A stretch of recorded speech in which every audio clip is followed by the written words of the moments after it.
जो कुछ हुआ, ये देखिए भीड़ सड़क पर आ रही है, गाड़ियों को डंडों से पीट रही है। आप देख रहे हैं गाड़ियों पे कैसे डंडों से हमला कर रही है। 9 घंटे तक ऐसे किडनैप करके रखा गया, वहां पर जान बचाकर भागे। और वहां पर कोर्ट ने आज पूछा पुलिस क्यों नहीं पहुंची।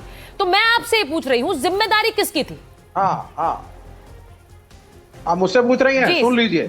ये जिम्मेदारी बड़ी क्लियरली इलेक्शन कमीशन की है। इस वक्त इलेक्शन कमीशन ने 450 से ज्यादा पुलिस अफसरों को सीनियर लेवल के ट्रांसफर किया है, अपने हिसाब से लोग लगवाए हैं। ये हुई पहली बात, बड़ी क्लियर सी बात है।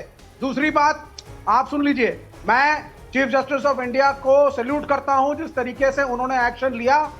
जुडिशियल अफसरों को इस तरीके से पकड़ना, बंधक बनाना भारत जैसे देश के लिए गैर कानूनी और हमारा मुंह काला हुआ है, नो डाउट। लेकिन मैं अपील करता हूं चीफ जस्टिस ऑफ इंडिया से कि एक्शन चीफ इलेक्शन कमिश्नर के खिलाफ ने वो कि इस तरह के हालात पैदा किए।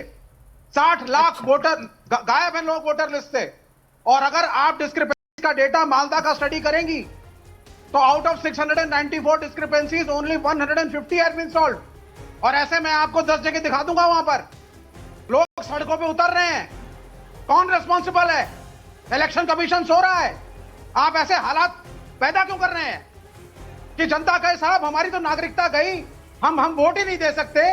लोग जा रहे हैं वोट मांगने के लिए पार्टियों के, तो जनता सर वहां कोर्ट में तो वकील कह रहे हैं कि भाई हम वहां के अधिकारियों पर भरोसा कैसे करें, क्योंकि वो तो आए नहीं बचाने। वहां दूसरी तरफ ममता बनर्जी कह रही है ये अधिकारी है तो मेरे बिना ही बदल दिए, तो मैं कैसे बचाऊं? तो अधिकारियों को बचाएगा कौन? नहीं, यहाँ ये हाल है, लोग जा रहे हैं वोट मांगने के लिए, कैंडिडेट पहले से तैयारी में हाथ जोड़ रहे हैं घर घर जाके। तो जनता कह रही है आए किस लिए हो, हम तो है ही नहीं वोटर जी, हमारा तो नाम ही नहीं है। और 6 तारीख आखिरी डेट है शायद, क्या सारी डिस्क्रिपेंसी सॉल्व हो जाएगी? और आप कैसे ये कह रहे हैं यहाँ बैठ करके सारे के सारे मैं तृणमूल कांग्रेस के खिलाफ जरूर हूं। अब मुझे ये बताइए, देखिए मैं नहीं, विवेक जी मेरी बात सुन लीजिए। आपने जो बात बोली है कि नाम नहीं है, मैं ये पूरी तरह से मान सकती हूं कि बहुत से लेजिटिमेट वोटर्स के नाम उस लिस्ट में नहीं है, ये मैं मान लूं।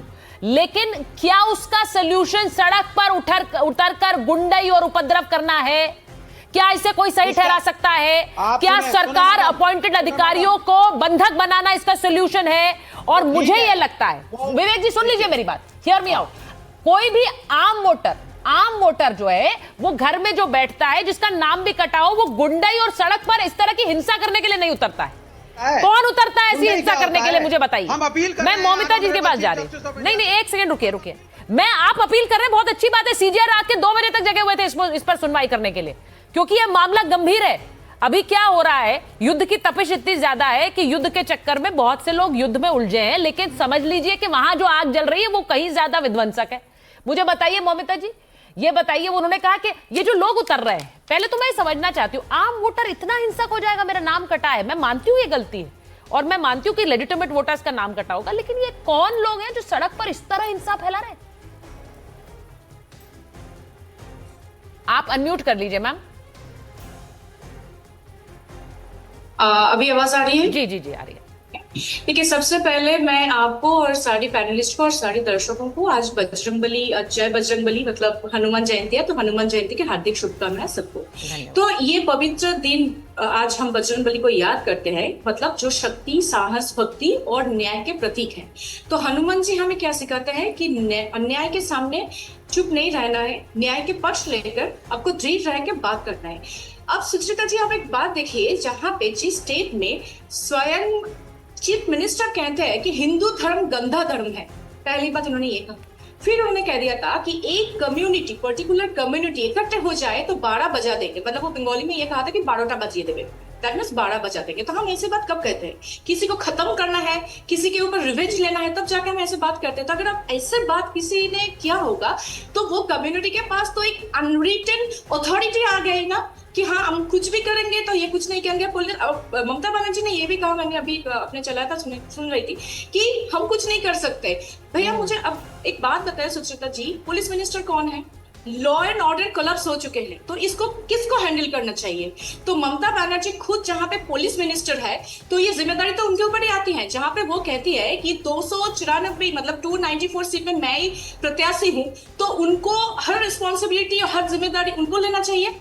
वो लेते नहीं होंगे। और जितने सारे ये टीएमसी वाले और उनके जितने सारे पिट्ठू इनको सपोर्ट करते हैं, मैं बताना चाहूंगी इनको कि भैया आप लोग सरकार को सपोर्ट कीजिए, वो आपकी व्यक्ति मतलब आपकी पर्सनल मामला है, पर बंगाल में जब हिंदुओं के ऊपर ऐसा अत्याचार की घटना आपके सामने आता है, तो पुरोहित जी जैसा हिंदू है मुझे लगता है, तो वो क्यों ऐसा तरफदारी करने लग जाते हैं, ये मुझे समझ में नहीं आ जाता है। और मैं आपको और भी एक बात कहना चाहूंगी सुचिता जी, ये जो हिंदू मुस्लिम मुद्दे में इस टाइम में जो नैरेटिव क्रिएट हो चुका है बंगाल में, ये पहली बार ऐसा नहीं हो रहा है, ये पहले भी हुआ था। ये इस्लामिक इन्वेशन बहुत पहले से हमारे भारतीय नागरिक के ऊपर आक्रमण की कहानी मैं आपको इन शॉर्ट बताऊंगी, टाइम ज्यादा नहीं। पर मौमिता जी यहाँ स्वयं प्रकाश जी कह रहे हैं लेजिटिमेट वोटर्स है, इनके नाम जानबूझकर काटे गए। वो कह रहे हैं इनके नाम जानबूझकर काटे गए, 23 को वोटिंग है, उससे पहले कैसे ठीक होगा सब? पुरोहित जी एक सेकंड मैं बता देती हूँ, फिर आप बताइए। हाँ। क्या है सुचिता जी, मैं कल भी डिबेट में यही पुरोहित जी मेरे साथ आपकी चैनल में थे, मैं तभी उनको ही कही थी कि ये जो एसआईआर हो रहा है, ये कोई मुस्लिम वोटर्स को हटा दो, ये माइनॉरिटी है इसको हटा दो, इसके लिए नहीं हो रहा है। It's completely a democratic process, लोकतंत्र को फॉलो करने के लिए, प्रोसेस को सुधारने के लिए किया जा रहा है। किसी के घर में डेड वोटर है वो नाम निकलने के लिए, फिर क्या है कि कोई अगर बाहर रहता है उसका नाम फिर भी रह चुका है तो वो हटाने के लिए किया जा रहा है। जितने सारे इलीगल वोटर्स हैं, जब गुलशन कॉलोनी से जब एसआईआर शुरू ये देखिए, ये एक मिनट रुक जाइए, अभी मैं बोलता हूँ फिर बॉर्डर में वो सीमा में क्यों ठीक है स्वयं प्रकाश जी की बात जा रही हूँ। स्वयं प्रकाश जी देखिए, मैं ये वीडियो देखिए, अगर देखिए मैं आपसे ये कह रही हूँ, आपका बयान मैंने अभी सुना, कुणाल घोष जी का मैंने बयान सुना, मैंने मुख्यमंत्री जी का बयान सुना। अब सीधे सीधे ये कहा जा रहा है कि हमारे हाथ में नहीं है क्योंकि सब इलेक्शन कमीशन के हाथ में है। लेकिन एक बयान ऐसा होना चाहिए कि ये हिंसा बर्दाश्त नहीं होनी, ये हिंसा गलत है, सड़क पर मत उतरिए। ये कौन कर सकता है? ये गलत है, ये कौन बोल रहा है? ये ममता बनर्जी का बयान सुनिए। उन्होंने कहा है कि 22 लाख लोगों के नाम आज ममता बनर्जी की वजह से 22 लाख लोगों के नाम वापस जुड़े हैं। सुप्रीम कोर्ट में कौन गया था? ममता बनर्जी गई थी, तृणमूल कांग्रेस गई थी, और पहले दिन से रास्ते पर है। हमने एन्यूमरेशन फॉर्म भरवाए, जब एक पहले फेज में जब 58 लाख लोगों के नाम कटे, हमने कुछ नहीं कहा क्योंकि वो जेन्युइन वोटर्स के, मतलब वो लोग मर चुके हैं या जो भी है उनके नाम कटे थे। मगर जब 1,33,00,000 लोगों को इन्होंने लॉजिकल डिस्क्रिपेंसी के नाम से लाइन में खड़ा किया, मेरे घर के लोग भी गए, मेरी माता जी भी गई, हिंदू और मुसलमान नहीं, बनर्जी चटर्जी सब गए। मोमिता जी को भी पता है, इनके परिवार से भी, इनके जान पहचान के भी बहुत लोग गए। अब क्या स्थिति है? अभी रुक जाइए, अब क्या स्थिति है? अब पश्चिम बंगाल में चुनाव है। देखिए मोमिता जी, नहीं, नाम आप किसी का भी काटने का अधिकार इलेक्शन कमीशन को नहीं है। इलेक्शन का सुप्रीम कोर्ट क्यों आ रहा है? सुप्रीम कोर्ट को बीच में आना पड़ा। एक मिनट मोमिता एक मिनट। स्वयं प्रकाश जी वो ये शायद कहने की कोशिश कर रही है कि उनके पति का भी नाम कटा, वो सड़क पर नहीं उतर गए गाड़ियां तोड़ने। नहीं वो सॉल्व हो चुका है, इट्स सॉर्टेड नाउ। सुन लीजिए, उसका नाम आ भी जाएगा। अभी उनका शॉर्ट हो गया ना, उनका शॉर्ट आउट हो गया। जी उनका शॉर्ट आउट हो गया, पर हमला करने नहीं पहुंचे, किसी का घर पर तोड़फोड़ नहीं किया उन्होंने जाकर, ठीक है? ऐसे किसी को घेराव करके नहीं रखा। अरे रुक जाइए, आपका हो गया ना, इसलिए आपका पेट भरा हुआ है। जिसका पेट खाली होता है नहीं, जिनका पेट खाली है उनके लिए भी सेम दर्द है, दर्द हमें है, पर इसका नतीजा ऐसा नहीं है कि तोड़-फोड़ करे, किसी को घेर के रख दे। भैया ममता बनर्जी के 1500 रुपए के माध्यम से उनका संसार चलता है। आप वैसे लोगों को ये रोकने के लिए, सरकारी प्रकल्प को रोकने के लिए ये षड्यंत्र रचाया जा रहा है। तो ममता बनर्जी ने 1500 रुपया क्यों दे रहे हैं? नौकरी क्यों नहीं दे पाए अभी तक? पुरोहित जी आप एक बात बताइए ना, 15 साल में 1500 रुपया, आपको शर्म नहीं आई है? आपको ये बोलने में शर्म नहीं आ रही है? आप बता रहे 1500 रुपया दे रहा है, भीख दे रहा है क्या? वो भीख तो नहीं दे रहा है ना, वो तो भीख नहीं दे रहा है ना, कोई भीख मांगने लगे। वो 1500 रुपया दे रहा है। मोमिता जी अब उन्हें बात रखने दीजिए। मोमिता जी एक मिनट रुकिए, अब जरा वो बात रख लें अपनी। स्वयं प्रकाश बोलिए। जब आचार संहिता लग जाता है तो होम मिनिस्ट्री किसी के पास नहीं रहती है।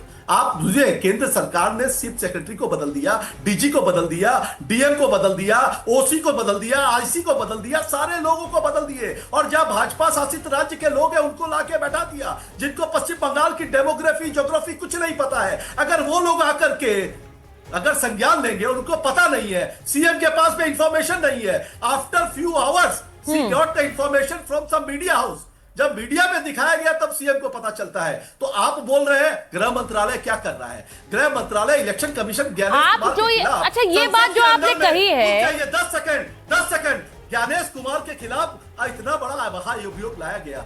आजाद भारत में 25 लोग बने इलेक्शन कमीशन ऑफ इंडिया, क्यों इस व्यक्ति के खिलाफ लाया गया जो भारतीय जनता पार्टी की रबड़ स्टैंप ईसीआई के लेटर पेड पे यूज करता है? इसके बारे में उनको नहीं जवाब देना है, उनको मैं एक चीज स्वयं प्रकाश जी पूछना जरूर चाहती हूँ, विवेक जी को भी रखिए और जरा सापरा जी को भी रखिए। मैं शिवम जी सब जरा मैं एक बात पूछ रही हूँ, स्वयं प्रकाश पुरोहित जी कह रहे हैं, एक सेकंड, मैं शिवम जी और सापरा जी से पहले विवेक जी आ रही हूँ मैं आपके पास। मैं सापरा जी ये पूछना चाह रही हूँ, ममता बनर्जी कितने साल से मुख्यमंत्री हैं पश्चिम बंगाल की? वो इतने साल से मुख्यमंत्री पश्चिम बंगाल की हैं, अभी वो जो बात स्वयं प्रकाश पुरोहित जी कह रहे हैं, इतनी बड़ी घटना घट गई, मुख्यमंत्री वो अभी भी है ना। अभी तो मैं मान रही हूं इलेक्शन कमीशन ने सब कुछ अपने हाथ में लिया है, वो हर पोलिंग स्टेट में होता है, लेकिन वो ये जो बात कही जा रही है कि इतनी हिंसा हो गई, लोगों ने किडनैप कर लिया, वहां 9 घंटे तक हंगामा होता रहा, लेकिन ममता बनर्जी को कुछ पता नहीं चला। ये संभव है कि एक स्टेट की मुख्यमंत्री जो इतने साल से पश्चिम बंगाल को रूल कर रही है, उन्हें पता ही नहीं चला घटना का? सापरा जी देखिए, ममता बनर्जी के राज के अंदर चुनावी हिंसा भी बहुत हुई है, होती रही है, और चुनाव के बाद की जो हिंसा है वो भी हमने सबने देखी है, और इस बार भी उनको पता चला होगा। लेकिन शतरमुझ के जैसे अगर वो अपनी आंखें बंद कर लें तो उसका क्या इलाज हो सकता है। लेकिन सवाल ये है सुचेरिता जी कि पहली बार इस आज़ाद भारत के इतिहास में क्या हो रहा है कि चुनाव हो रहे हैं लेकिन वोटर लिस्ट अभी तक रेडी नहीं है। नॉमिनेशन फॉर्म भर रहे हैं लोग, लेकिन वोटर लिस्ट अभी तक रेडी नहीं है। ये कहाँ का मजाक है? तो कहीं ना कहीं जवाबदारी निर्वाचन आयोग, निर्वाचन आयुक्त की भी बनती है। अगर ये उबाल नजर आ रहा है जनता के बीच में तो निश्चित रूप से कोई ना कोई कारण होंगे। 78 लाख लोगों के नाम कट चुके हैं, अभी जो इनकी और लिस्ट आनी है उसके अंदर और 2-4 लाख लोगों के नाम कट जाएंगे। एक बात बताइए मुझे, बिहार में भी हुआ था ये, बिहार में भी बहुत लोगों ने कहा, कंप्लेंट्स आई कि वहां पर नाम कट रहे हैं, मुझे याद है अच्छी तरह से, हमने शोज किए, इस तरह के दृश्य वहां पर इस तरह की हिंसा की कोई खबरें नहीं आई, पर गड़बड़ झाला हुआ है, सिस्टम के अंदर गड़बड़ है। ठीक है, सिस्टम के अंदर गड़बड़ है, लेकिन मेरा सवाल यह है कि ये हिंसा, और ये पहली बार नहीं है चुनावी हिंसा की बात हम पश्चिम बंगाल में सुन रहे हैं, पिछले चुनाव में भी यही हुआ था, मुझे अच्छी तरह से याद है 2021 में, और इस बार फिर से वही हो रहा है। ये बार बार इस तरह की चुनावी, आप खुद कह रहे हैं, आप कह रहे हैं कि मुख्यमंत्री को पता ना हो, ऐसा हो नहीं सकता, लेकिन अगर वो जानबूझकर ना सुनना चाहें तो अलग बात है। अब स्वयं प्रकाश पुरोहित जी इस पर सहमत है आपसे क्या? वो ये कह रहे हैं, स्वयं प्रकाश पुरोहित जी जल्दी से बताइए, मैं शिवम जी के पास जाऊंगी, वो कह रहे हैं ऐसा हो नहीं सकता, उन्हें पता ना हो, जर्नलिस्ट बता रहे हैं उन्हें, उनका अपना परसेप्शन है। नहीं, आप उनकी बात पर सर ला रहे थे, आप मान रहे थे कि वो सही कह रहे हैं। आपने जो इलेक्शन कमिश्नर की बात की ना, मुख्य मुद्दा ये है कि इलेक्शन कमिश्नर की जवाबदेही कहाँ है? वो आते हैं, हंसते हैं, फिल्म स्टार की तरह हाथ हिला के चले जाते हैं। देखिए स्ट्राइक रेट देखिए, हरियाणा से वोटर आके बिहार में वोट देके गया, ये वोटर नाम एडिशन किया गया। इसी इलेक्शन कमीशन की बदमाशी है ना कि आज के पश्चिम बंगाल में वोटरों के नाम काटे जा रहे हैं। जब गृह मंत्री आते हैं, मीटिंग करते हैं और लिस्ट बना के बाकायदा भारतीय जनता पार्टी के ऑफिस से पीडीएफ जाता है कि इनके नाम काट दो, उनके नाम काट के उनको डाल दिया गया लॉजिकल डिस्क्रिमिनेंसी में। क्यों भाई? एक सेकंड, बीजेपी दफ्तर से लिस्ट जा रही है, शिवम जी बोला जा रहा है इनके नाम काट दो, वो नाम कट रहे हैं, ये हो रहा है इस देश में क्योंकि कम से कम टीएमसी यही बात कह रही है अपने वोटर से। स्वयं प्रकाश पुरोहित जी अगर यहाँ बैठकर ये कह रहे हैं तो मैं मान रही हूँ कि यही बात वो अपने वोटर से भी कह रहे हैं। जी हाँ, मैं किसी के बीच में नहीं बोला सर, इसलिए ताकि मेरे बीच में। हाँ बोलिए शिवम जी, बोलिए। आपसे पूछना चाहता हूँ। नहीं, आप स्वयं प्रकाश जी देखिए, रुक जाइए, आप उनको बोलने दीजिए। आपके जो लेफ्ट साइड में कांग्रेस और टीएमसी वाले बैठे हैं, या तो ये सुप्रीम कोर्ट को मानते हैं, प्लीज आप रोक दीजिए, या तो ये सुप्रीम कोर्ट को मानते, प्लीज ये नॉन स्टॉप। स्वयं जी एक मिनट रुक जाइए, अब मैंने मौमिता जी को रोका था आपको बोलने देने के लिए, अब ऐसे नहीं होगा, एक एक करके बात होगी। शिवम जी बोलिए, मेरी बात सुन लो 10 सेकंड। तो 10 सेकंड मेरा एक प्रश्न सुचेरिता जी। पूछिए, 10 सेकंड जल्दी से पूछिए 10 सेकंड 20 दे दीजिए, कोई दिक्कत नहीं, बस मुझे अनइंटरप्टेड टाइम दीजिए। बहुत बहुत धन्यवाद, बहुत धन्यवाद भाई शिवम। मैं ऐसे ही चाहता हूँ कि आप पिछले आधे घंटे से पूरा नहीं हुआ आपका 10 सेकंड। लोकतांत्रिक तरीके से कराओ ना, ये अलोकतांत्रिक तरीके से इलेक्शन कमीशन को पिट्ठू बना करके काम कर रहे हो, रबर स्टाम्प यूज कर रहे हो। अरे तो यही तो मैं पूछ रही हूँ, तो सवाल का हो गया, आपका सवाल हो गया, सीधा जवाब, आपका सवाल का सीधा जवाब दीजिए, लिस्ट आप बना रहे हैं। बोलिए। थैंक यू विवेक जी को आपके लेफ्ट साइड में एक लेफ्ट के विवेक जी, एक उसके अलावा सापड़ा जी, एक इसके अलावा स्वयं प्रकाश पुरोहित जी हैं। या तो ये तीनों इस देश के सुप्रीम कोर्ट को मानते हैं या नहीं मानते। अगर मानते होते तो लॉजिकल डिस्क्रिपेंसी से लेकर तमाम सारे विषय जो है सुप्रीम कोर्ट में है। सुप्रीम कोर्ट के 700 से ज्यादा जुडिशियल लोग और जजेस जो है उस पर काम कर रहे हैं। अगर 1% या 1 व्यक्ति जिसका वोट होना चाहिए नहीं होगा तो सुप्रीम कोर्ट ऐसा कुछ भी काम किसी भी इस देश के लोकतंत्र में 1 भी वोटर के साथ होने देगा? SIR कोई इस समय सिर्फ और सिर्फ चुनाव आयोग के उसमें नहीं है, सुप्रीम कोर्ट मॉनिटर्ड है। इतना झूठ बोलने की जरूरत नहीं है आप। दूसरा एक और चीज, ये कह रहे हैं लोकतांत्रिक तरीके से चुनाव कराओ।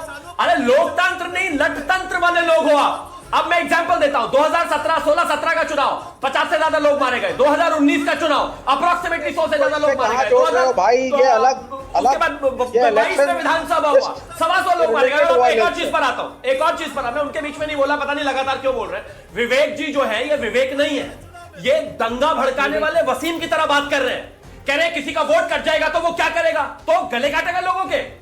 नहीं, मैंने ये नहीं कहा, मैं आपसे पूछ रहा हूँ रिन्यूएबल एनर्जी के मिनिस्टर, सुनिए शांति, विश्वास रखते हैं कि नहीं? शांति, बिल्कुल विश्वास है। हमारी अपील है SIR की सुप्रीम कोर्ट के अंतर्गत चलती है, तो टेंशन किस बात की है? अपील आप टीवी पर बैठकर करेंगे ना, या सड़कों पर दंगा करके करेंगे? बस इतना बताइए। अपील, हाँ अपील, रेटरिक की बात नहीं है, कोई रेटरिक नहीं कर रहा, रेटरिक आप कर रहे हैं। मैं सीधा पूछ रहा हूं आपसे, अपील अगर आप करेंगे, आप तो अपने 5 स्टार घर में बैठे हुए हो, जनता को भड़का रहे हो, उनको सड़क पर ला रहे हो, पत्थर चलवा रहे हो। नहीं, हम नहीं चलवा रहे कोई पत्थर, हम कह भी नहीं रहे। हमारा चीफ जस्टिस ऑफ इंडिया में पूरा विश्वास है। लेकिन मेरे प्रश्न का उत्तर दीजिए आप। अरे आप शांत होइए। अरे भाई, वो विवेक जी एक चीज पूछ रहे हैं। विवेक जी सुनिए मेरी बात। विवेक जी, कहना नहीं है, मुझे नहीं पता आपका वोट कहाँ का है, मुझे नहीं पता। आपका SIR की प्रक्रिया में अगर नाम कट जाए तो क्या विवेक श्रीवास्तव घर से निकलकर सड़क पे लाठियां भाजने लगेंगे, गाड़ियां तोड़ने लगेंगे, हिंसा करने लगेंगे? ये सवाल है। आप मेरा काउंटर सवाल भी सुन लीजिए। मोहम्मद गुलाम रब्बानी जो कि मिनिस्टर हैं बंगाल के अंदर रिन्यूएबल एनर्जी, जो कि एमएलए हैं शायद गोपालपुरा से, आई फॉरगॉट द कॉन्स्टिट्यूएंसी, उनका वोट काट लिया गया साहब। और एक इंटरैक्शन में जब मैंने इस पे प्रश्न किया तो बीजेपी का जवाब था, कोई एमएलए बन जाता है तो भी कोई गारंटी नहीं कि वो बांग्लादेशी घुसपैठिया हो।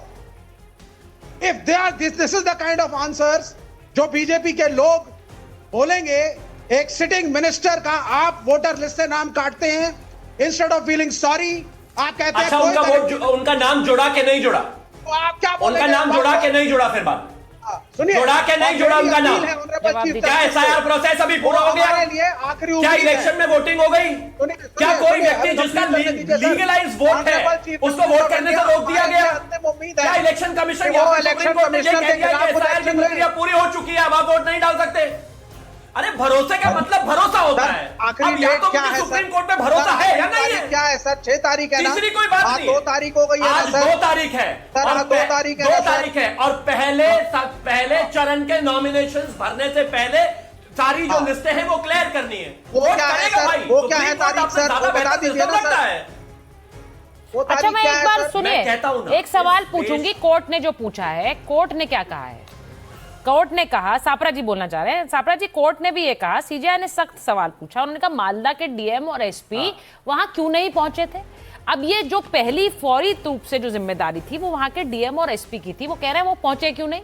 9 घंटे तक ये पूरा खेल चलता रहा और कोई पहुंचा नहीं है वहां पर। कर रहे हैं मैडम, एक सेकंड, हाँ क्या कह रहे हैं आप सर? क्या कह रहे हैं? बिल्कुल सुचेरिता जी, उनको पहुंचना चाहिए था और वो क्यों नहीं पहुंचे हैं, इसकी तहकीकात अभी सुप्रीम कोर्ट ने कहा है कि CBI इसकी तहकीकात करेगी। निश्चित रूप से जो नहीं पहुंचा उसको दंडित भी करना चाहिए, मैं ये कहना चाहता हूं। लेकिन सवाल ये SIR जो है वो अगर स्पेशल इंटेंसिव रिवीजन की जगह स्पेशल इंटेंसिव रिगिंग हो जाएगा, अगर निर्वाचन आयुक्त जो है वो एक रेफरी नहीं गोलकीपर बन जाएंगे, बीजेपी के गोलकीपर बन करके खड़े रहेंगे, अगर बीजेपी का पिट्ठू बन करके खड़े रहेंगे तो निश्चित रूप से ये समस्या आने वाली है।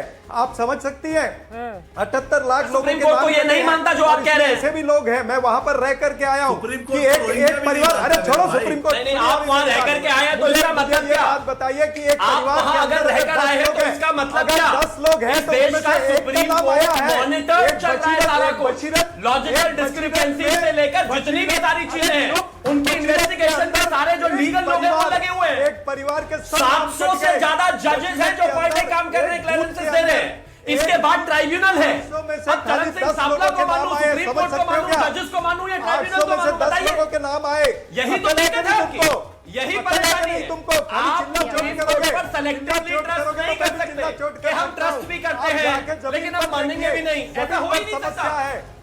ऐसा हाथ जमीन पर ही देख रहे हैं, आप नहीं देख रहे हैं, आपको आप नहीं देख रहे हैं। अरे अच्छा, मैं चिल्ला चोट नहीं है, जमीन पे देखिए, आपसे ज्यादा रहकर आता हूं मैं वहां पर, हर हफ्ते में 2 दिन वहीं हूं मैं, मुझे मत बताइए। लेकिन मुझे पता है कि सुप्रीम कोर्ट के निर्देश में, सुप्रीम कोर्ट की ऑब्जर्वेशन में किसी वोटर के साथ कोई दिक्कत नहीं होगी। 790 लोगों के नाम जो है एक बूथ में कटे हैं, वो होने नहीं देंगे। एक परिवार में पिता का नाम है नहीं, मैं मुझे देखिए एक चीज और पूछनी, मौमिता जी, मालदा में ये वही मालदा है जहां पिछली बार भी चुनाव में हिंसा हुई थी। उस समय एसआईआर नहीं था, उस समय तो एसआईआर नहीं था, तो उस समय 2021 में भी चुनाव से पहले इसी मालदा में हिंसा के कई मामले सामने आए थे। क्यों आए थे? इसका कोई जस्टिफिकेशन है? इसको लेकर किसी तरह की कोई सफाई है? मौमिता जी बताइए जरा, ये वही मालदा है? हाँ, ये तो वही मालदा है। क्या है कि सुचिता जी, बंगाल में ना ऐसा फंडामेंटलिस्ट पॉलिटिक्स बहुत पहले से ही है, और विवेक जी जब इस डिबेट पे है तो मैं इसीलिए ये बात को भी विवेक जी को बताइए। हाँ, तो विवेक जी का विवेक बहुत जाग उठा था, हमने देखा, निंदा कर रहे थे बहुत इस घटना का। तो मैं इन्हीं सरकार जब बंगाल में थे तो उसका एक छोटा सा घटना मैं बताना चाहूंगी। जैसे कि हमने देखा था कि पहला मतलब 1 मई 2007 को तस्लीमा नसरीन जी की एक प्रोग्राम हो रहे थे मेदिनीपुर बंगाल में, ठीक है। तो वो इस्लामिक फंडामेंटलिस्ट प्रेशर के तहत वो पोस्टपोन करना पड़ा। फिर क्या हुआ था, उसी साल में 2007 में 21 नवंबर को भारत सरकार के दिया हुआ वैलिड वीजा होने के बावजूद भी उनको शहर छोड़ना पड़ा था, वही एक्सट्रीमिस्ट की प्रेशर पर आके। और फिर जो हुआ था कि सिर्फ इतना ही नहीं, 2006 पे टीपू सुल्तान मस्जिद के जो मौलाना थे बरकती, उन्होंने उसके मुंह काला करने की नोटिस भी दे दिया था, मतलब रिवर्ट जारी कर दिया था। फिर रेजा खान ने उसको बिहेड करने की भी बात किए थे, पर फिर भी उसको लेफ्ट सरकार ने उसको बचाने के लिए कुछ नहीं किया। मेरे पास समय बिल्कुल नहीं है मौमिता जी, इसलिए मैं बस विवेक जी से पूछ रही हूँ। विवेक जी, मालदा क्यों? फिर मालदा क्यों? उस समय एसआईआर नहीं था। 10 सेकंड आपके पास। अंदर कितने हिंदू मुसलमान दंगे हुए, कब जय श्री राम के नारे लगा के उद्घोष करके माइनॉरिटीज को धमकाया गया, कब नारायण अल्लाह अकबर, नारायण तस्वीर बोल करके लोग आगे बढ़े। अब आप दूसरे ट्रैक पर चले गए। मैंने सीधे बस ये पूछा है, सुन लीजिए मेरी बात। मालदा में फिर से हिंसा है। 21 में एसआईआर नहीं था, लेकिन वहां तब भी हिंसा हुई थी, इस बार फिर हिंसा हुई है। इसे हिंसा का गढ़ मत बनाइए, क्योंकि पश्चिम बंगाल चुनावी हिंसा का इतिहास बहुत पुराना है और ऐसा लग नहीं रहा है कि वो इतिहास खत्म हुआ है। इतिहास के पन्नों में अभी वो दफ नहीं हुआ है, इसीलिए सवाल बहुत सारे उठते हैं।